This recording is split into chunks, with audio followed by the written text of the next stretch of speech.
Perfect. I think we want to make sure that we get started on time. So welcome to the Last Chance E-commerce Guide to the Holidays, hosted by Nosto and PowerReviews. So we're going to be talking about your 3-month plan for a successful holiday period. I want to make sure that we get started with a brief introduction of the folks who will be hosting the webinar. So I'm actually joined by Rebecca Grimes, who's the VP Marketing of PowerReviews. So it's awesome to have her join this webinar. I hope you guys all know what PowerReviews is. In case you don't, PowerReviews works with 1,000 global brands and retailers, and they help platforms just collect, display, and syndicate ratings and reviews and Q&A. And obviously, what I think is an awesome stat, just to kind of get started here and just contextualize a little bit. When a product without a review adds 1 or more reviews, the conversion rate increases by 65%. So obviously, it's just a natural candidate for us at Nosto to join kind of our best of breed ecosystem. So that's why we're partnering with PowerReviews. So great partners of ours, and obviously very excited to hear Rebecca's insights here on how to optimize the holiday period. As for myself, my name is Jan Sorensen. I'm the GM for the North American market at Nosto. And in case you don't know what Nosto is, we're an end-to-end personalization solution, and we're focusing on bringing machine learning to personalized product recs, as well as Facebook and Instagram ads. So we'll get that out of the way right away. So welcome everyone. I'll let Rebecca also say hi here really quickly. Hello, everyone. Perfect. Great. Let's get started right away. So the way we've kind of structured this webinar, I want to make sure that we have some form of structurization here. So we'll start with kind of the tips for November, then followed by December, and then the January shopping period, just to make sure we keep it structured in a decent format. For us, I think, and for so many of you guys as well, now is more or less the main selling season. We've pulled out here data on some of our 30,000 customers to give you an idea of how usually seasonality works with some of our customers, and usually they're seeing at least 10% of revenue in those months that are starting now, and then there's this dip, so usually around the 7% mark. Of course, many of our customers are then also in verticals where there's more seasonality, so this might be even more extreme at the same time. But I feel obviously that means we should prioritize these coming months. And let's start right away with November, which is obviously dominated by Black Friday and Cyber Monday. We hope to show you a couple of awesome tips. So it's going to cover a broad bandwidth of topics. In case you're already doing most of this, then congratulations. This should then put your mind at ease at the same time. So we feel the most important part here is making sure that you get that deal. Most of the sites that we work with, and I had a look here at the audience here today, obviously you already do have awesome traffic, so it's all about capitalizing on that awesome opportunity and making sure that you get the deal. So let's get started. One of the things that we want to highlight is actually the fact when to optimize for those holidays, and the fact is actually based on this Bronto report is, you should already have started actually in September. So maybe a little bit of a bummer in case you haven't, but a lot of the folks who are looking to buy on those 2 awesome holidays are actually looking at products already ahead of that time. And then if in case you're another audience, for example, like men, 18% of men actually wait till after Cyber Monday. So that means obviously you should prepare pre-holidays, but then also just make sure that you don't see kind of Cyber Monday as the last opportunity to convert. It is not. A lot of the folks like myself as well will be late to the party. Next point here, and again we're jumping a little bit, but we want to cover a few topics here today. Which sale type to use? This is something, again, we've pulled from a Bronto report, just to give full credit here, and something we have actually also tested with some of our clients at Nosto. And that's which percentage to give or what kind of offer to give. And it looks like the percentage discounts are still the ones that convert the best, followed by clearance sales, dollar off sales, buy one, get one, and then followed by the free gift with purchase offer. So again, I think most clients and users simply expect a certain level of transparency when kind of converting on the holidays. Again, simple warning as well, free shipping is kind of considered as, I would say, standard practice nowadays. So something you should offer, but, and this is already, let's get a little bit tangible here. One of the tips to get started, if you have a free shipping threshold, to kind of keep the AOV, keep the margin levels somewhat intact throughout the holidays, you can tie recommendations, as an example, or product recs to that free shipping threshold. So this is a fairly simple tip. You can even do it manually with some of the platforms. We push products that will get the customer across the finish line. Again, just make sure it's relevant products, but it's a fairly simple tip just to get the last conversion out and kind of push AOV. The next tip is I hope some of you guys are already using pop-ups. So it's not necessarily something brand new, but we feel at this point pop-ups are in the third and fourth generation. So it's something that has proven its value. And I can certainly speak to that.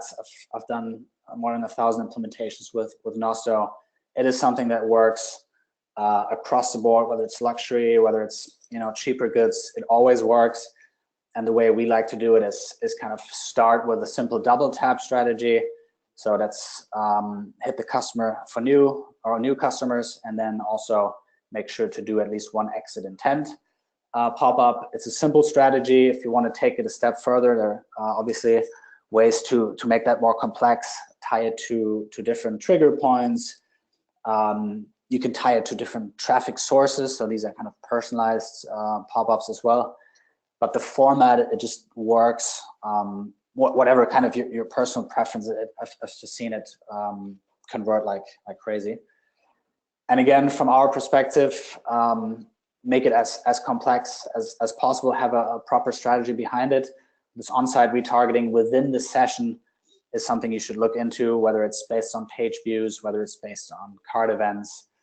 You can layer discounts as well to kind of make sure you cover price sensitivity and purchase intent correctly, and something we feel everyone should at least test through A/B testing means. And again, from our perspective, make sure it's relevant, meaning product recommendations or product suggestions should be part of it. And of course, just to give here the introduction to PowerReviews, also add reviews as well.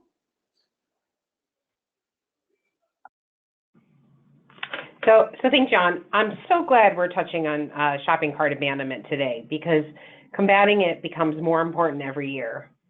Reviews can be a great way to combat that shopping cart abandonment, especially given how common it is for consumers to shop around online, and particularly on Amazon. That scary statistic that we have in the slide that says 1 in 4 shoppers who can't find a product review on your site will head over to Amazon. And I'm sure we're all probably guilty of then converting on Amazon because it's so easy and seamless to work with them. But beyond just that ease of use, Amazon just includes this in-depth detail from independent sources that builds that consumer trust. That starts with, information about the vendor, if it happens to not be directly sourced by Amazon, a product description with information like size and fit feedback as they're looking to kind of expand into the apparel category pretty aggressively. We talked about, the product reviews being a critical part of that. And that piece of it is largely due in part to the fact that Amazon has curated a community of trusted advisors, and that product review community has, it's got your name associated. You can look at the profile, you can look at all the other products that they've reviewed, and through that community, they really created this trust with its shoppers as a direct result of their commitment to authenticity. And it's something we also take very seriously at PowerReviews. That is how you build that trust, is through authentic consumer-generated content. As we all know, consumers make those informed decisions based on the information available, and so brands and retailers can use this information to connect with shoppers, make modifications to the product, and then gain valuable insights. This is especially true during peak shopping seasons like the holidays.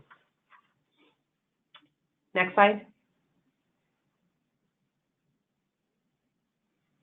So as we just discussed, building that consumer trust starts with authentic content. And everyone thinks that they want a 5-star rating, but that really isn't the case. A previous study that we conducted with Northwestern University confirmed that consumers don't trust a product that only has positive reviews. In fact, the likelihood of purchase peaks when the average star rating of a product is between 4.2 and 4.5 and starts to drop as it approaches a perfect 5. And that brand trust is really crucial at that moment of purchase decision on whether or not they're going to convert, add to the cart, and then complete the checkout process.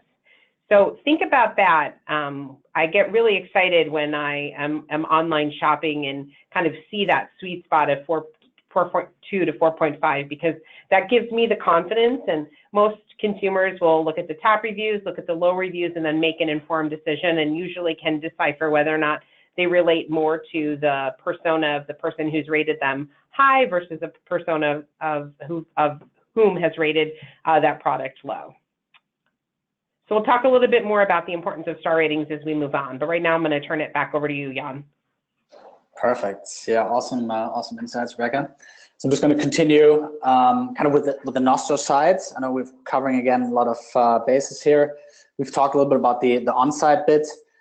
Just as important is kind of the off-site retargeting, and I feel here it's probably worthwhile spending a little bit of time on the fact that it's nowadays absolutely simple and possible to just do very granular retargeting. Based on retargeting strategies. And in case you're not doing it yet, just as an example here from Facebook side of things, you have the control over kind of the time frames, who you want to retarget and when and what audience. So here, just an example, if you do card retargeting or visit retargeting, especially doing that kind of in the moment selling around those two holidays, it just might make sense to have layered strategy, just having highest budgets kind of for short-term retargeting, and then potentially even, depending on your product, exclude certain audiences like already converted customers in case you don't have a sequential product line, but kind of a simple product line. So there's all these strategies around the time frame and who to target when that you should kind of be aware of. And maybe one additional pro tip that we always recommend is to use Instagram, obviously for customer acquisition, and then have Facebook retargeting, simply because Facebook seems to be the more transactional channel, so to speak. So that seems to be a good strategy for some of our customers. I think this is kind of a clear tip here. Embrace email marketing. We all know it's kind of considered the free source here of traffic. Of course, it's fully free, but again, here there's lots of complexity being added, and I feel to this audience, hopefully you're already using a ton of triggered emails around these holidays, anything from cart abandonment, visit abandonment. So these are things that should be as part of your tech stack, and just make sure that those are personalized as well. So customers just expect to see the same products, the ability to convert on those products, essentially in any context. So we feel just having, for example, product recs within an email does wonders for you. And again, a little extra tip in case you're not doing it yet. If you're not kind of monetizing your transaction emails, this might be a good idea to start with. Yeah, and of course, again, unsolicited email is a question whether you want to start with it, but again, it depends on the engagement, whether it's going to be flagged or not.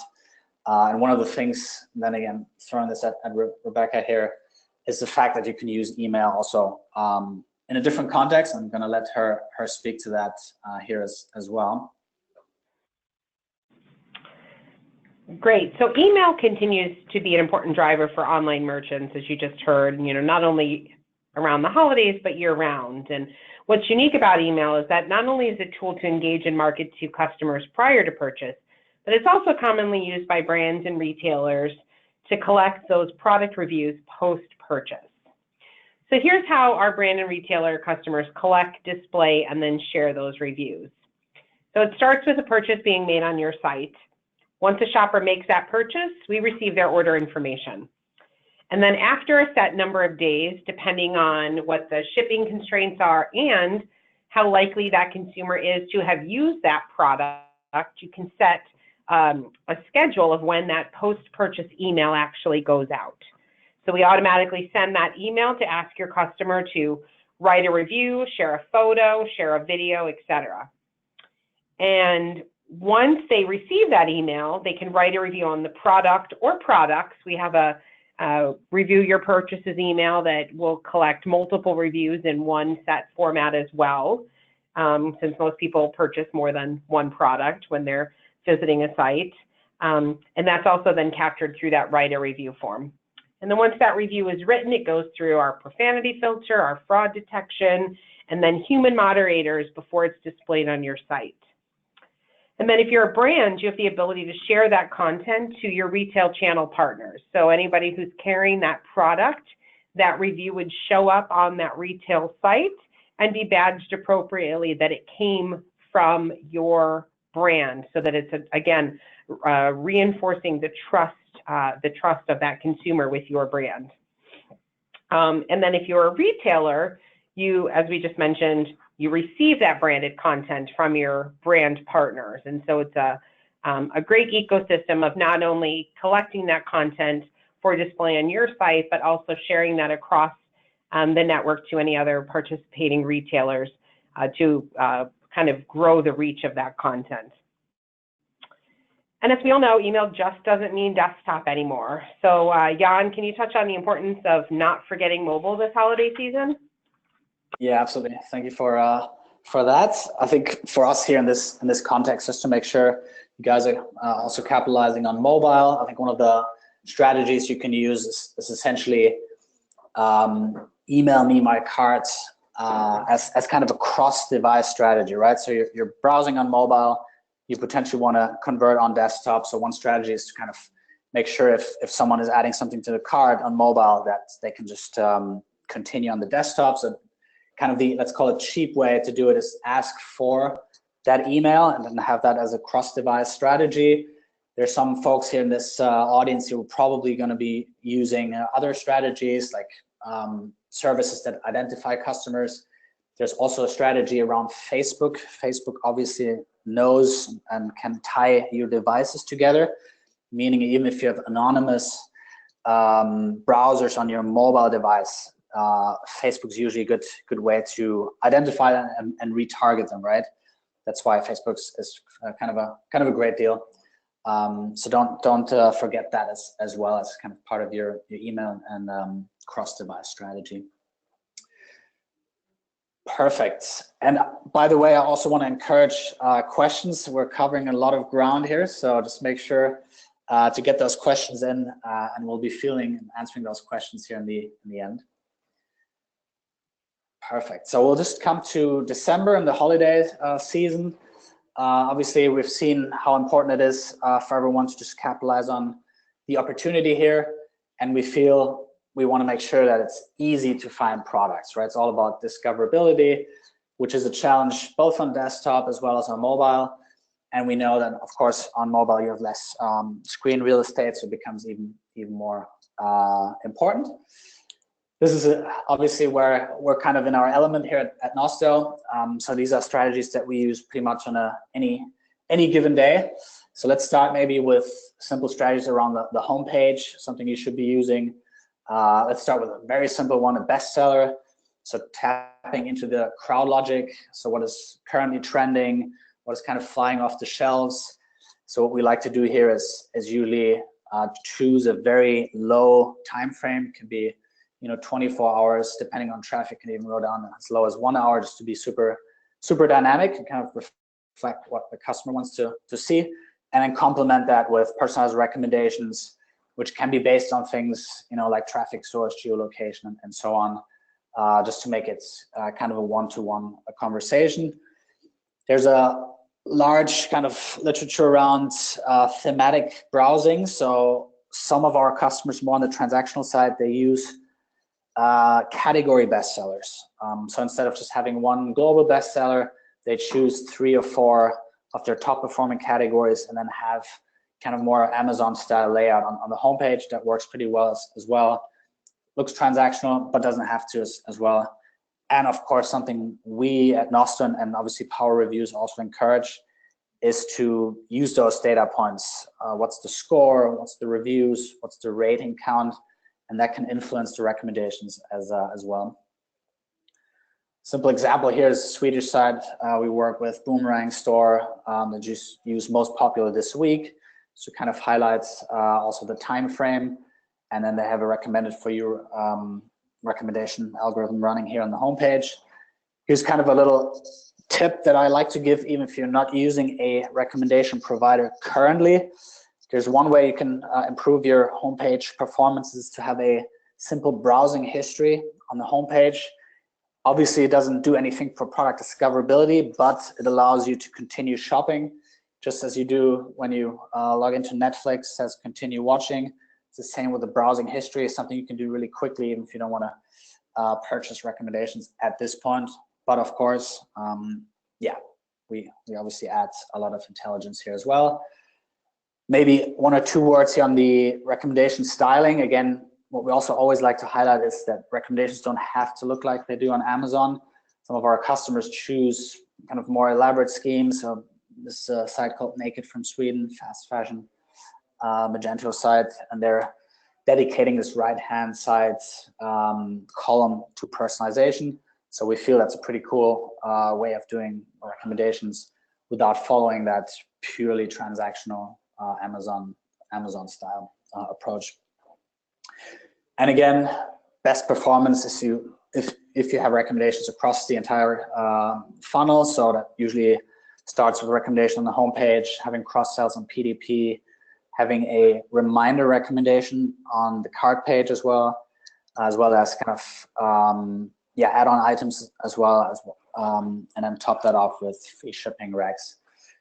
And from a performance standpoint, what we see is that the best performance, something you see along the lines of 6 or 7 recommendations across the whole page. So here's actually, you need to be balancing the needs. So don't just kind of plaster your site with recs. That won't work. Yeah, just a couple of examples here that we love. This is a site called Eaton Shirts. They have these side-by-side recs on a PDP. We feel it's a pretty clean way to do cross-sells. Allows scope jumping, meaning you can jump to a category that's relevant in this context as well. So again, all about product discoverability as well. And then as mentioned, pull in those review ratings. Make sure that you only highlights products that are in the 4.2 to 4.5 point range. You can even pull in an actual review, so that will be shown in the bestseller as well. So a lot of creative ways to kind of use those tools, and increase your conversion rate. Perfect. We talked a little bit about on-site. We already talked a little bit about Facebook, but again, here there's a couple of tips that we've seen work with our customer base. Let's talk about Facebook and Instagram. So reactivating your old consumer base using custom audiences. So if you're using any CRM system and you have customers from last year that might have not bought anything within that the last 12 months, it still might make sense to target them. There's still probably a warmer lead than just net new clients altogether. So it's a strategy some of our clients use. Again, the purchase exclusion can improve your performance. We've seen that happen as well. Payday optimizations should be definitely something you're looking into. When are you spending most on those platforms, as well as then looking at the copy. So that should be super fresh. We suggest at least every month, but I mean, if you're pro, of course, way more often than that. Yeah, and then of course, just to throw this back at Rebecca here as well, you can pull in and pass through reviews to Facebook. There's multiple ways to do it. You can either do it through kind of text fields. There's going to be ways to do that through image as well, so image overlays, but I'll throw that here at Rebecca, and she can also give us a couple of pointers here as well. Thanks, Jan. As we've talked throughout the whole webinar today, the holiday season, merchants should be focused on making it as easy as possible for shoppers to find products and make those informed purchase decisions. And one of the ways to help shoppers find those perfect gifts on your site is by analyzing your review data and highlighting either top-rated or high-impression products and various guides on your homepage or category pages, like holiday favorites, top products in a category, most loved gifts. What you're seeing here with Aldo is the showcasing of that star rating review and then a quote about that. That's a little snippet, and that tends to also promote people to want to click on that product to learn more about it when, again, they see hopefully that sweet spot of that 4.2 to 4.5 star rating. So this is, just one of the many creative ways that we've seen merchants leverage the valuable review content to offer better online shopping experiences for their customers. So let's take a step back and recap what we've learned during the holiday season. Jan, why don't you start that out for us? Yeah, absolutely. So just a couple of tips here again that you can use to identify troublesome products. It might be return in advance, just be very transparent about your returns policy, feature star ratings, and then obviously make sure that the site has been refreshed as well. So these are things that we always recommend. Yeah, perfect. So we'll just move kind of to the last month, or kind of the first month if you want. So January. So realistically, obviously your business is going down, but it doesn't mean there's nothing to do. So this is actually a time to kind of regroup and make sure that you're providing great customer service. You're collecting and leveraging that data and the customers that you've added as well, and then get started and kind of, I would say almost, yeah, with a content strategy and turning those potentially one-time buyers into hopefully a repeat business.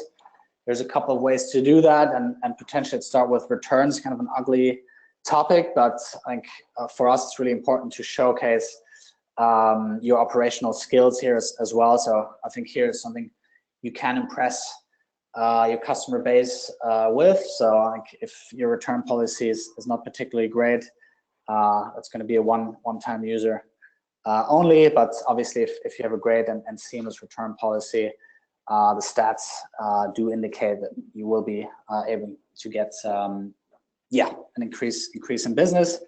And potentially one little tip here, we know from sites that actually disincentivize through financial means returns. So this is actually almost like a conversation you're having with your customers. So once they go through the return flow, you can incentivize them not to return against kind of a discount. That's possible as well, depending obviously on your profitability. But some of our customers have started with that as well. Yeah, and again, it's all about increasing lifetime value, starting with drip campaigns, making sure to kind of nurture your customer base. And even though we know that customer lifetime value is lower for the customers that you've acquired during the holidays, doesn't mean, it's kind of all lost. It's all about kind of nurturing them and increasing customer lifetime value through repeat business as well. A couple of ways how to do this. And again, we're talking here and starting with triggered emails. This is kind of a standardized approach to get customers back who haven't purchased anything, say in 30 days, 60 days, just to make sure that your brand is top of mind. So we feel that's a pretty standardized approach. I think loyalty schemes always work. This is usually the best time to ramp this up. And then, of course, also talking about UGC and engaging those loyal customers.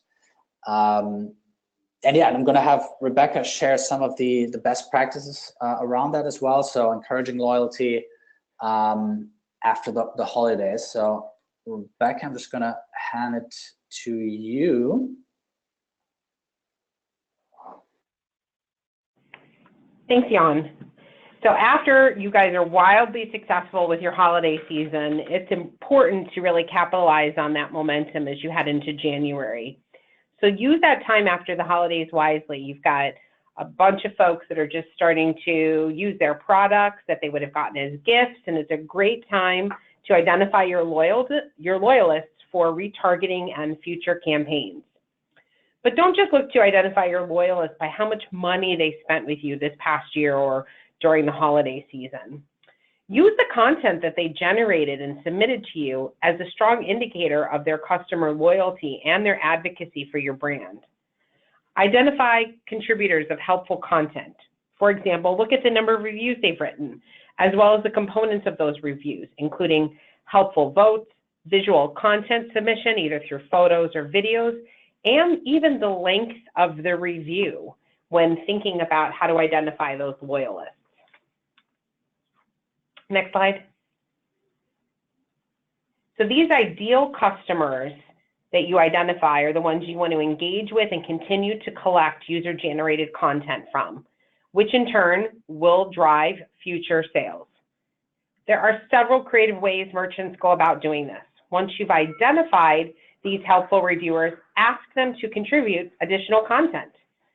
Tie in your loyalty program and award points to reviewers whose content meets certain standards, such as submitting a review with a photo or a video or a specific character count.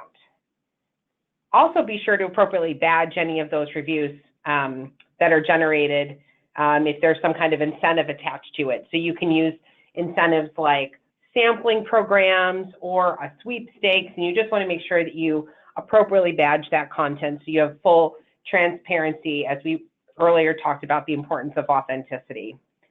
So start off the new year strong, collect, display, and then share that valuable user-generated content from your loyal customers and begin building strong review coverage that will help establish customer trust and, as a result, increase sales in the year to come. Back to you, Jan. Perfect. And we'll have the final holiday tip here. This is something for your karma. Just make sure that you donate excess stock to charity or give back as well. I feel that's part of the holidays as well. Want to make sure that we conclude the webinar also with contact points. So first of all, thank you for dialing in. We will start here with the Q&A, but overall, just want to make sure that you have our contact points as well, so you can always reach out to me personally. So it's Sean at Nosto or partners at PowerReviews. So our team and teams in plural are available for any in-depth conversations that we look forward to having with you. And then we'll get started with some of the questions. So first question is around Facebook strategies. If you have a very limited marketing budget, how can you maximize the investment in the holidays? So definitely a great question, and I think it all comes down to kind of purchase intent when we're talking about retargeting. We've seen the best performance, obviously, from cart retargeting and a very short cart retargeting while excluding existing customers with 3-day exclusion. So that's kind of the first audience I would go after. Then go for purchase retargeting, where you give it at least kind of a 3-day cooldown period, and then follow up with visit retargeting. So from our perspective, if you go into the retargeting, you're probably going to obviously have better performance, and then just zero in on the most valuable audiences that have the highest intent. So again, for us, based on our performance, cart retargeting with a short time frame, excluding purchases, then order retargeting, where you give a slight delay, and then finally do visit retargeting, which is pretty broad. All right, this is one for PowerReviews. What are some effective ways of getting customers to post a review? So how can we incentivize it? How do you get your customers actually to post their first review? Yeah, so that write a review form is really the first step in creating a user-generated content collection strategy. And so it's a post-purchase email, and it's really important based on either the product that you sell or the category that you time that review appropriately based on the type of product it is and how likely they are to have used that product. And so you really want to catch them in the right moment. And obviously we have best practices guidelines, having done this, for thousands of brands and retailers around what that ideal timeline looks like. But that post-purchase email, you want to target correctly. And then you also can offer them some incentives. And so that could be something like loyalty points. You could enter them into a sweepstakes for providing feedback. It doesn't even have to be tangible like that. It could be something like early or sneak peek access to, hot holiday gifts for the season, an exclusive kind of email group. So there's a number of creative ways that you can think about how do you engage consumers to write reviews. And what you'll likely find is that you'll have loyalists and fans that want to share their feedback on their products. And it just starts with starting the program. And once it's, up and running, then you really are thinking about optimizing the program as opposed to new ways to collect that content. Perfect. Yeah, awesome insights. We have another question here for Nosto. How does Nosto handle consumer gift behavior versus personal behavior? So I guess if you're purchasing for a friend or your significant other for the holidays or for family, it's a great question. So we're all about kind of looking at the relevant signals. So for us, let's say if you're landing on a site coming through a paid campaign, we can actually look at that traffic source and make sure only to show the right products. And if someone is looking for gifts or a certain category, then of course we would show those products prominently. And then I think that the most important signal is obviously always once you start clicking on a homepage, right? So if you start looking at 2 or 3 products, then we can kind of put you in that product graph as well. And I get a little, there we go, back with the slide. So yeah, so that's basically what we do. Once you start clicking a couple of products, then usually we can put you in what we call kind of a product and personalization graph. And we do understand what's the difference between, what you're buying for yourself and then what you're buying for your significant other. Great. So how does one define bestsellers? Is it unique to each store? So good question. I mean, there's different ways to do it, but of course it would be unique to your store, and there's different strategies around bestsellers. Should it actually be bestsellers or should it be kind of most viewed? So we're kind of more leaning towards actually showing most viewed products because you simply have more data, right? So as opposed to, let's say you have a 3% conversion rate, you have 100% of the page views that you can use. And it usually also captures trends a little bit faster than even if you're looking at, let's say, 1 hour of conversions. So I personally recommend my customers to go with the most viewed recommendation, that even if you call it bestseller, just gonna be, we feel a little bit faster in reflecting trends, and then usually also shows a little bit more aspirational products, whereas the converted products can then be kind of more, cheaper products as well. So just a little insight here from Nosto. Okay, here's one for PowerReviews.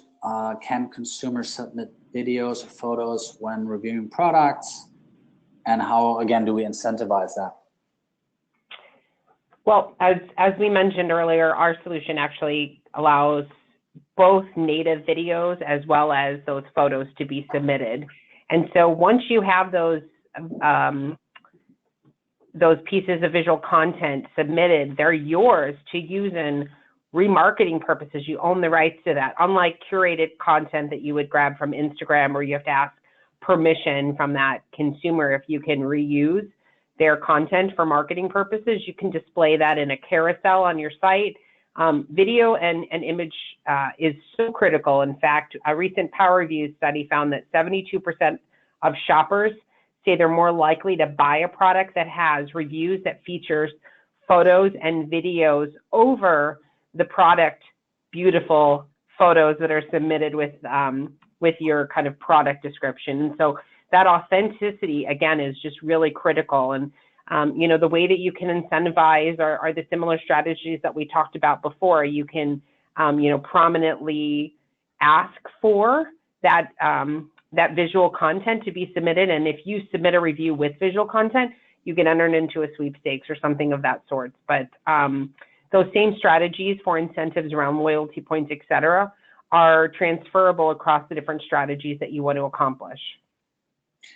We got another one for you here. So outside of the product page, how do you recommend leveraging reviews on an e-commerce site? So outside of the PDP.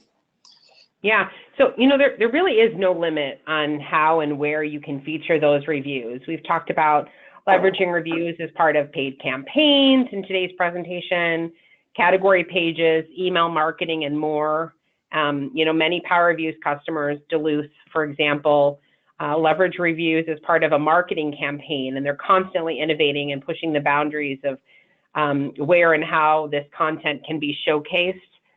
Fun fact, they have their bare naked product of their underwear is their most reviewed product, I think, in actually the history of PowerReviews, and they created a whole marketing campaign around it, and they created personas of some of their favorite consumers who have raved about that product. And so, you know, it's something that you need to think about. How can you leverage that content and showcase it more prominently and lift it outside? We also talked about, you know, using it in, you know, the holiday gifts for the season and showcasing it in advertising. You know, I always get excited when I see a brand using, you know, stars and comments, either in an online ad or even on TV. There's a lot of that lift and carryover to try to, again, gain that consumer brand trust in a very limited window of time that you have their attention. And so there really is no limit. It's just, you know, doing a lot of testing and learning and figuring out what works to engage, you know, your target buyers and get them to convert. Perfect. Got one question here for Nosto for our end. What happens in the recommendations for new products where there's no behavioral data? Yeah, so again, what we would kind of do is try to infer what kind of product type this is, and we'll look at the product descriptions, we'll look at unstructured data, and then find a similar product that has behavioral data. And simply by kind of analyzing this product description, we can then find the right cross sells, even if there's zero data, if that makes sense. Perfect. And we'll do a last one here for PowerReviews. Okay, I have a product that's launching right before the holidays. I'd like to get some reviews on the product before launch, more or less the same as our questions, but for reviews. So you have 0 reviews, or you want to push that product out. What can the merchant do? Yeah, you know, we've had you know, a lot of success running sampling programs to get reviews, executing campaigns on behalf of clients like Vornado and InStyler and even Jet.com. And so that's a great way, whether you're launching a new product or you have you know, a gift for the holiday season that doesn't have reviewed product or reviews on that product available yet, is that you can do a sampling campaign to acquire those reviews. Another way is if an existing product that you just are going to showcase that holiday season and you still don't have reviews, but you have people that have already purchased that, is just send a very targeted write a review form to those previous buyers for that product and ask them to write a review. And you know, you would actually be surprised. People want to share their feedback, especially you know, if you leverage one of the incentives that we talk about to kind of tie that in and bring that all back together. And you know, this is really why you should be thinking about a user-generated content strategy throughout the year, not just during the holidays, so that when you are listing those hot gifts for the holiday season, that you have review content to help kind of influence that path to purchase and get that consumer to convert on the product. Perfect. Thank you, Rebecca. So I want to make sure that we're conscious of time as well. So we want to thank everyone for joining the webinar, we will share the recording with everyone. So you'll receive an email on the back of the webinar. In case you again have any questions, we're happy to answer on a one-on-one basis. So you see our emails on the screen. Yeah, that's it. We want to say thank you and then have a great rest of the week. Everyone, thank you. Thank you. Bye-bye.